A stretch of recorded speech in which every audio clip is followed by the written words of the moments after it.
Napakatindi po ng balitang ating gagawan ngayon ng reaction video mula po ito kay Boss Balita TV. Kung magkakagera po sa ating bansa, nakahanda na po ba kayo? Title po nito, Marcoleta, hudyat na bato ng gera, 66 Chinese ships sa Taiwan, gibo nakaalerto sa digmaan, hindi takot. Kung hindi ka pa nakasubscribe sa akin channel, please subscribe para ma-update ka kapag po naglalabas tayo ng ganitong reaction video. Simulan na natin to, let's do this.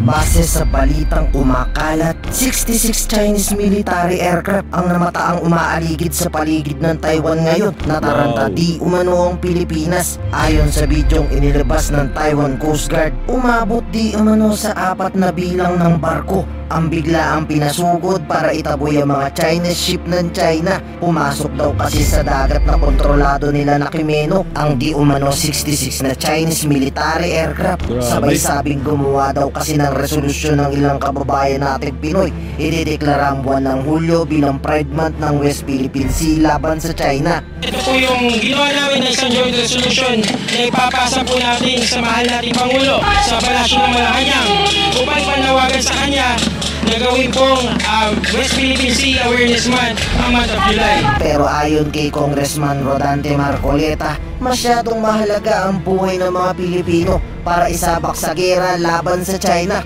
Maghinay-hinay lang daw tayo, huwag masyadong padalos-dalos mga Pinoy, baka pagsisihan daw natin sa huli ang gera. Well, ito po yan no.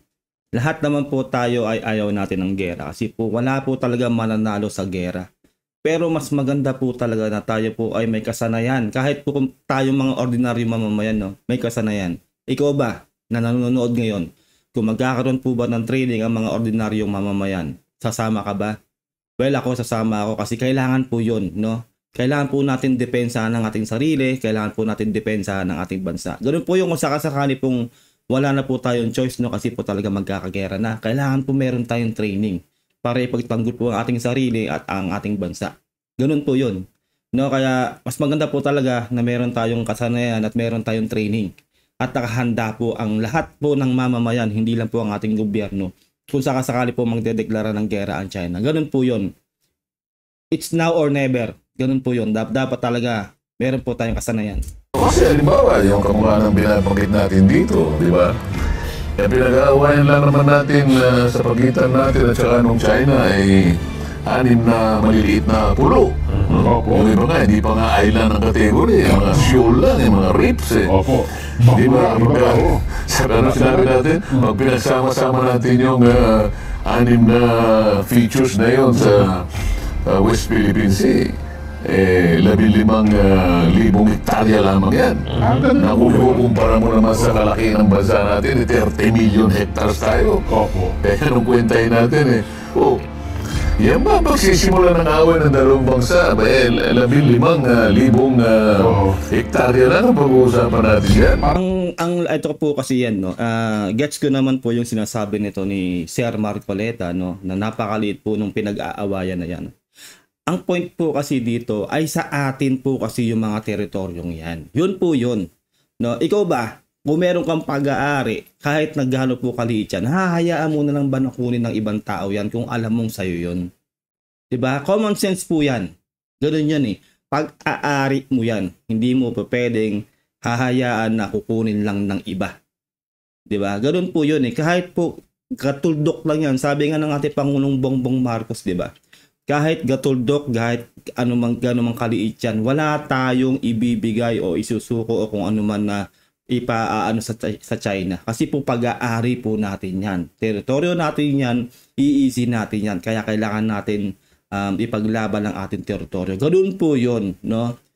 Kumbaga po, yung sinasabi po ni Marcoleta po dito ay parang yun nga po, no? Parang, liit lang yan, bakit kailangan magkaganito? Yun po yun eh. Atin po yun, kaya kailangan hindi po natin yan ibigay sa China. No, hindi po basta-basta natin ipasasakop sa China yan. Meron po tayong paninindigan na ilaban ang ating teritoryo.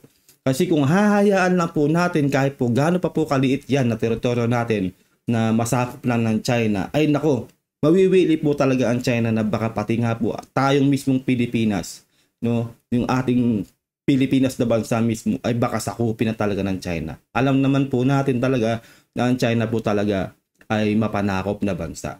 Ganun po yun. Para po ngayon po, malaman ng China na kahit gaano pa tayo kay liit na bansa, kahit gaano pa tayo kahinang bansa, tayo po ay papalag at hindi po tayo basta-basta magpapasakop. Lalong-lalo na po sa mga teritoryong yan na sinasabi nito ni Marcoleta na napakaliit lang. Yun po yung point ko po rito, no? Real talk. Para malaki pa Quezon City yata doon ko. Kasi lang ng Makati. Makati area yung po. mga pagmumulan halimbawa ng digmaan sa pagitan ng dalawang bansa. Sa akin palagi naman kapag tinignan mo yung di natin sinasabi na maliit man o malaki, kung pinag-uusapan naman ay karapatan ng isang bansa, di natin sinasabing walang halaga yun. Pero sinasabi lang natin, ginagamit natin paraan ng pagsusuma. Eh talagang maliit lang naman na ang sakop ng mga pictures na yun sa South China Sea. Eh sana lang pinag-uusapan natin kasi laki ng Palawan. Well, yun nga po yung kasasabi lang kanina, no? Atin pa rin po kasi yun. At hindi po kasi sa liit o laki yan. Unang-una po talaga, kaya po talaga aligaga ang China na sakupin po yung mga teritoryo yan. Alam na po natin kung ano makukuha po kasi nila dyan. Unang-una po yung langis. No? Saka yung pong likas na yaman, yung mga maraming isda po dyan. At syempre po yung methane gas. No? Bilyon po ang halaga na makukuha po ng China dyan. Kaya gusto pong sakupin ng China ang buong West Philippine Sea dahil alam po nila na malaki po ang makukuha nilang pera dyan, no? Langis, methane gas, i-convert nyo po yun, bilyon-bilyong dollar po talaga. Mayaman po ang West Philippine Sea. Kaya po yung sinasabi niya po, nakakarampot lang po na teritoryo po natin yan, ay kailangan po talagang ipaglaban natin yan. Para tayo po ang makinabang dyan, ang Pilipinas. Isipin nyo, no? Kung talagang makakapag-drill po tayo ng langis dyan, ay talaga pong malaki po maitutulong po sa ating bansa. No? Ganun po yun. Kailangan po ipaglaban yan kahit gaano pa po kaliit yan. No? Sabihin na natin, talagang isipin natin na talagang mahina po tayong bansa. Pero kailangan po natin ipakita sa China na tayo ay lalaban. Ipaglalaban natin ng ating teritoryo kahit gaano man kaliit yan. Diba? Ayan, opo. Maliwanag naman na isang mahabang probinsya yan. Hindi. Tuldok-tuldok lamang yung mga yun Naku, tignan natin siguro kung ano ang mangyayari kung sa bagay na yan. Kasi mukhang ang pinag-uusapan namin nasa, di ba? Missile na merong isang hypersonic missile daw. Yung kabila naman BrahMos missile naman doon. Posible Hindi naman pwede kasing ano yan parang ang dating pamimigay na lang natin para lang di tayo garahin. Can you smell what I smell here? Di ba? Hindi po pwedeng ganun, no? Wala na po tayo doon sa nakaraang administrasyon na talagang sobrang takot. Na sinabi niya nga po noon na nakiusap pa, no? Nagpaalam pa siya kay Xi Jinping na magdidrill siya sa teritoryo natin, ha? At natakot siya nung sinabi ni Xi Jinping na wag mong gagawin yan dahil may masamang mangyayari. At yun nga po, sinasabi niya nga po na isang pindot lang daw po at may nakatutok na sa atin mga missile at may mangyayaring hindi maganda sa atin. Na umamin nga po ang ating ex-president na takot siya sa China. No? Ang ating Pangulo po ngayon, no, ating Pangulong Bongbong Marcos po ngayon ay hindi po ganon. Ipaglalaban po tayo ng ating Pangulo po ngayon, itinataas ng ating Pangulo ang ating moral ngayon. No, hindi po katulad yun na nakaraang presidente po natin na kumbaga, ngayon nga lang po ako nakarinig talaga ng ganung leader no, na umamin na takot siya sa kalabang bansa. At sinabi niya nga po, no, kahit gawin na nga daw tayong probinsya. No? Can you smell what I smell here? Sa usapan na to, di ba? Hindi po ganun Ang ating Pangulong Bongbong Marcos sa ating gobyerno po ngayon ay lalaban po, no? We will not yield. Yun nga po ang sabi natin Pangulong Bongbong Marcos. We Filipinos will not yield. Lalaban po tayo. Ganun po dapat ang leader ng bansa. Ganun po dapat ang Pangulo. Kaya nga po ginagawa nga po ng ating gobyerno ngayon ang lahat ng paraan para magpalakas at talaga pong kumakausap ng ibang bansa at marami pong bansa nakasuporta sa atin kasi nga po ganun po katikas ang ating presidente. Kung ating presidente po ay hindi po matikas, hindi po tayo talaga tutulungan ng malalaking bansa na yan. Ngayon po yung latest, no, yung Japan po talaga. Meron na po tayong partnership na RAA. No? Ganun po yun. Dapat po ganyan po ang leader ng bansa, hindi po yung natatakot sa kalabang bansa. Real talk po yan. Missile daw, yung kabila naman BrahMos missile naman doon. Posible matapat natin. Matakin mo parang napipintura talaga ang gera sa Pilipinas mo Nakakapangamba na po ito. Hindi ko alam kung sino nagpapalutang ng mga yan, pero very irresponsible naman kapag pinipilit nilang ibuyan yan sa publiko, yung mga bagay na ganyan. Imbes na pag-usapan yung mga bagay na ikapapayapa ng loob ng bawat isa. Well, sa akin po, no, mas maganda po yung wala pong sugar coating ang gobyerno. Mas maganda po kung ano po talaga ang nangyayari ay yun po ang sabihin sa mga mamamayan. Hindi po yung magmumukhang tanga po yung mga mamamayan na magkakaroon na po talaga ng gera, ay ang alam po ng mga mamamayan ang sasabihin ng gobyerno ay hindi, kontrolado namin ang lahat, no? Hindi po ganun. Para po makapaghanda yung mga mamamayan, mas maganda po ngayon ganun. Kasi po ganun po yung ginagawa sa China, no? Sinusugarcoat po nila, no? Binabaliktad nila yung kwento doon sa mga mamamayan nila. Sinasabi nila na tayo daw po o yung ibang bansa na kalaban ng China ang gumagawa ng gulo dyan sa West Philippine Sea. No, sila yung api. Pero sa kabaliktaran, sa alam ng buong mundo, sa mga balita, ang China po talaga ang salarin. 'Di ba? Mas maganda pong ganun, no, para sa akin po, no. Mas maganda pong hindi po mag-sugarcoat ang ating gobyerno at sabihin sa ating mga ordinaryong mamamayan ang totoong nangyayari sa mundo. O totoong nangyayari between China and Philippines. Para po alam na mga mamamayan kung anong gagawin. Hindi po yung kung kailan oras na, syempre alam na mga mamamayan, halimbawa, no, na wala namang ganung tensyon. Bilang magugulat na lang tayo, hindi tayo handa, no? Kasi po tayo po ang talo, yung mga ordinaryong mamamayan, eh. Kung wala po tayong alam sa nangyayari at sinusugarcoat ng ating gobyerno ang mga bagay between China and Philippines, ay talaga pong kawawa tayo. Baka binomba na nga tayo, namatay na tayong lahat. Hindi tayo handa. Mas maganda po talaga na transparent ang gobyerno between China and Philippines, 'di ba? Ang hindi lang po na talaga sa ngayon po, no, ang okay po na ginagawa po ng ating Pangulong Bongbong Marcos ay hindi po i-public ang mga gagawin diyan na resupply mission diyan sa West Philippine Sea. Kasi nga po na i-spyan na po ng China, nalalaman ng China, na-check po ang ating mga galawan diyan. Yun po okay po yun na hindi i-public. Pero yung talagang nangyayari between China and Philippines sa mga pagsakop o paggegera man yan, dapat po alam po yan nating mga mamamayan. Yun na po yung sa akin, no? Opinion ko po yun. Free talk lang. Sana yung manibabaw din, ano? Opo. Lahat ng Pilipino na nagmamahal sa kanyang bansa, Opo. pwede siyang gumawa, maging opisyal man o sa personal na capacity niya kung meron siya naiisip na magagawa. Halimbawa yung marami naman sa atin may mga kamag-anak tayo na Filipino-Chinese. O lalong-lalo na yung Filipino-Chinese may kamag-anak sa China mainland, mainland China. Yung bang tinext mo yung kakilala mo o kaya naman tinawagan mo. Opo.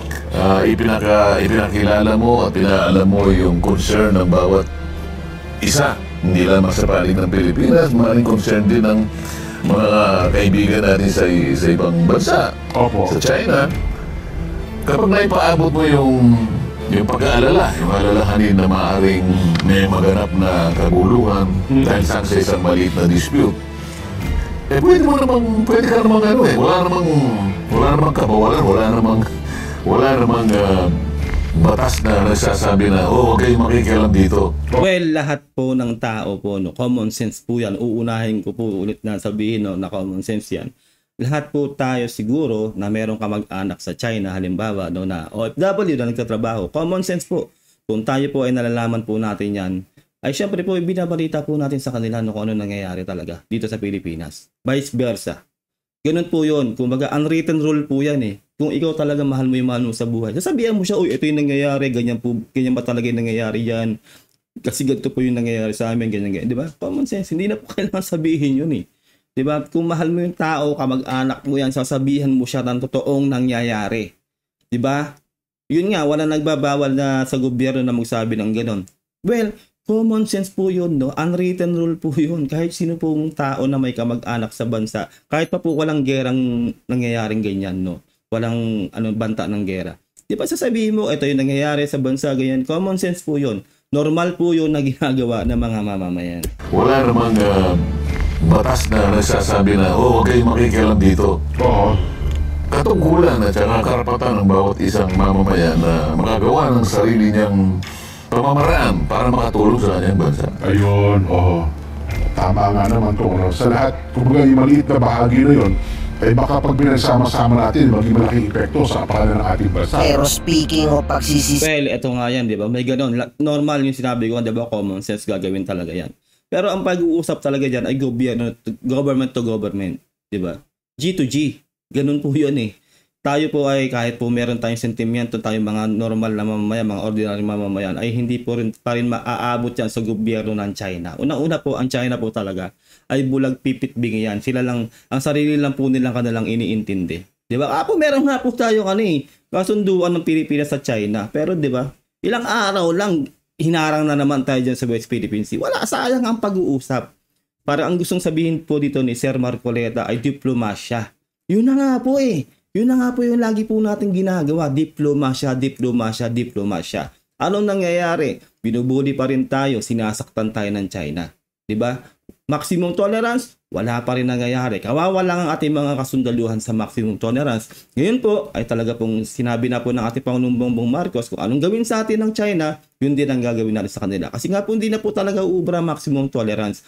Masasanay at mawiwili po talaga ang China, nasaktan tayo. Kung magma-maximum tolerance pa rin. Diba?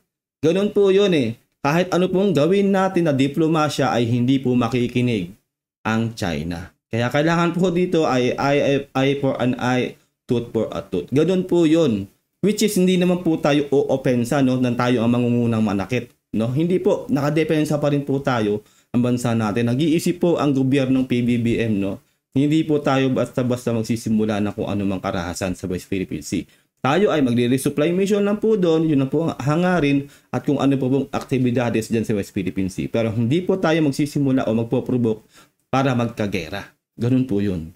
sihan daw natin ang gera. Matapang namang sinabi sa ika-8 anibersaryo ng arbitral ni Gibo ang pagsukong hindi umano daw natin binigay sa China. 8 taon na din daw kasi ang nakalilipas mula ng tangkaing pasukuin daw nila tayo, pero di umano nila napasuko ang Pilipinas. Sa ika-8 anibersaryo po ng Arbitral Award, 2016 Arbitral Award, kung saan po nagwagi ang ating bansa laban po sa China, kung saan ipinagtibay ng Permanent Court of Arbitration ng ating mga karapatan, lalong-lalo na po sa ating Exclusive Economic Zone, na ito po ay likas na yaman na para sa Pilipinas at para sa Pilipino lamang. Ito pong award po na ito ay isinasapuso po ng bawat miyembro ng ating kagawaran ng tagpulang pambansa. Lalong-lalo na po ang ating mga kawal na nasa LS-57 via Sierra Madre.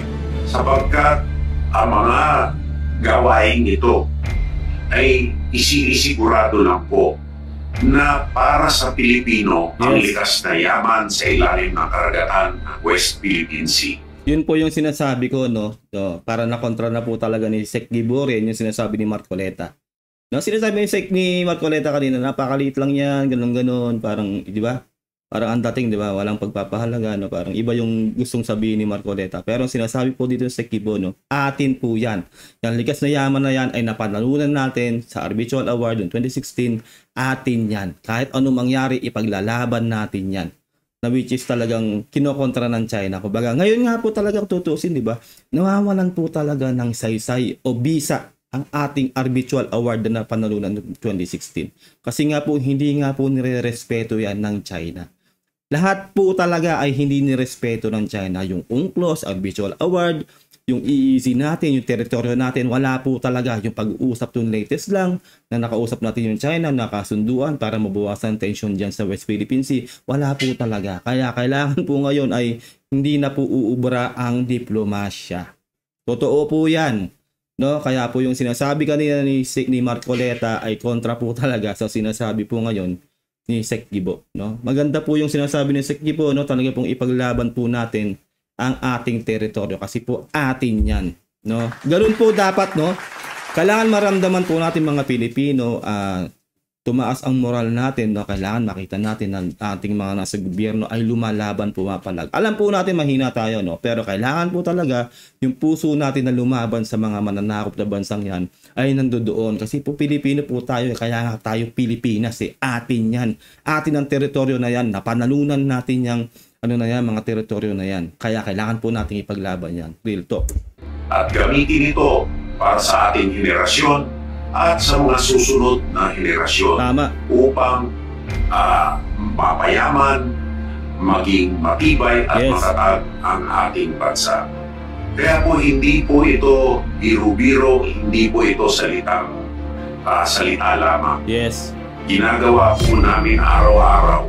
Pinagsisikap po namin na mapangalagaan ang teritoryo at sovereign rights ng ating bansa upang makinabang ang Republika ng Pilipinas at hindi anumang ibang bansa Yes. sa likas na yaman na itinatag ng international law sa ilalim ng recognized na batas Yes. na kinikilala ng maraming bansa, hindi tulad po ng naratibo ng ibang mga bansa na sila lang po ang naniniwala. Diba? Yun yung point po nun eh. Atin yun at unang-una inaward sa atin yun. Diba? Kumbaga, hindi lang siya hearsay. Talaga pong may batas o talagang inaward sa atin na talaga pong dapat yun i-recognize ng buong mundo na atin yung teritoryong yun. Diba? Yung kahit sobrang liit na teritoryo yan, sobrang kahit gatuldok ba niya na sinasabi ni Marcoleta, no? Atin yun. Yun ang main point doon sa Pilipinas yun. Hindi yun pwedeng kunin ng basta-basta ng kahit sinong bansa. At unang-una, yun nga, no? Kaya natin pinaglalaban yun. Bukod sa atin yun, ay mayaman po, sa likas na yaman po ang buong West Philippine Sea. Na meron tayong doon, bahagi na inaward sa atin, no, yung ating teritoryo, no. Isipin nyo, no, sinasabi ko kanina, langis, methane gas at likas na yaman ng mga isda. 'Di ba? Isipin nyo, kung sa atin talaga yon mapupunta yung mga likas na yaman na yan, ay uunlad po talaga ang ating bansa. Sobrang kailangan po natin yung resources na yan eh. Tayo po ang makikinabang o ang ating saling lahi, ang ating mga anak sa future, no, ating mga kamag-anak, kung mawala man tayo sa mundo, sila po ang makikinabang. Pilipino ang makikinabang. So, kailangan po talaga natin ipaglaban yan. Tama po ang sinasabi nito ni Sek po. Ito po talaga yung mga leader na dapat natin sinusuportahan, no? Yung mararamdaman mo yung puso natin bilang Pilipino na lumalaban talaga tayo. Kami po ay nananalig na nasa likod niyo po kami. Yes! Sapagkat para sa ating mga kababayan po itong ating pinaglalaban at kung ano ang pinagwagi natin ngayong araw na to, kinikilala po natin at isinusulong po natin. Sana po pagtibayin pa po natin ang pagkakaisa ng Republika ng Pilipinas sa likod nitong arbitral award, sa likod ng international law, Yes! at sa likod na siguraduhin ang likas na yaman ng Pilipinas ay para sa Pilipino. Salamat po. Ngayon, ikaw, bilang Pilipino, ano ang masasabi mo at reaksyon sa balitang ito? Mag-iwan ka ng komento sa ibaba at atin pong babasahin isa-isa. Ayun lang po, no, atin pong nagawa ng reaction video. Napakagandang video na to ni Boss Balita TV. Ilalagay ko po sa description ang link ng kanyang video para po makapag-subscribe kayo sa kanyang channel. At syempre, huwag nyo sanang kalilimutan na mag-subscribe sa aking channel para ma-update ka kapag naglalabas ako ng ganitong reaction video. I-comment mo na lang sa baba kung ano sa loobin mo sa napanood mong video. Tama ba ang sinasabi ni Marcoleta o mas tama ang sinasabi ni Sek Kibo? Comment down below. Until next time, God bless and peace out. Bye.